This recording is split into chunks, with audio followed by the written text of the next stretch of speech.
Ano? Sabihin mo na. Ma, diba Christmas party namin ngayon? O tapos, kung tapos ang Christmas party nyo, tapos, sabi kasi nila maliligo daw kami ng pool, tapos,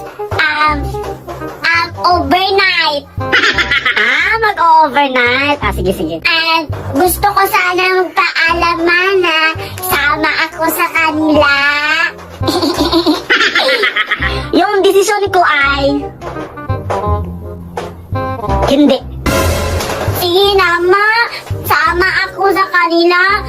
Hindi naman yan, mga kaklase ko naman eh. Tapos meron naman po si teacher namin doon. Tapos, nandun din yung crush ko. Paano pag nadisgrasya ka doon, ha? Sino masisisi? Hindi ba ako? Ha? Hindi ako papayag na mag-overnight ka, ha? Hindi ako papayag. Sige na, Ma. Payagan mo na ako, Ma.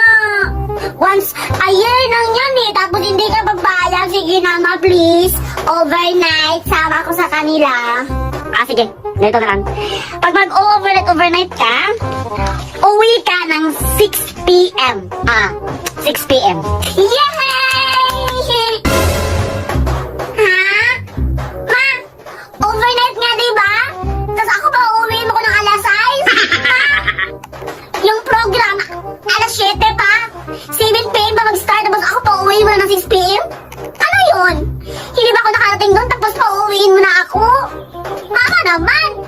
Wala akong pake kung 7 p.m. pa yung start ng program, basta uuwi ka ng 6 p.m., ha? Sige. Ano? Hi!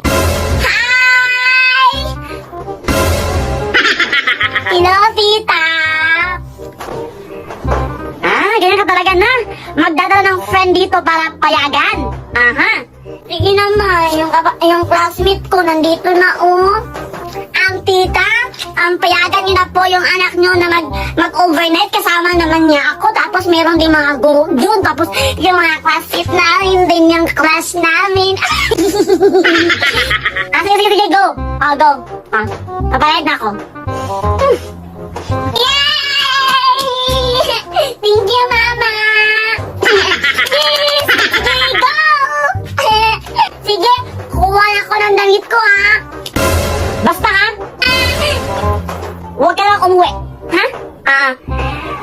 Lumipat ka lang na ibang bahay. Dili ka ng sarili mong nanay. Okay? Hala? Happy birthday to you.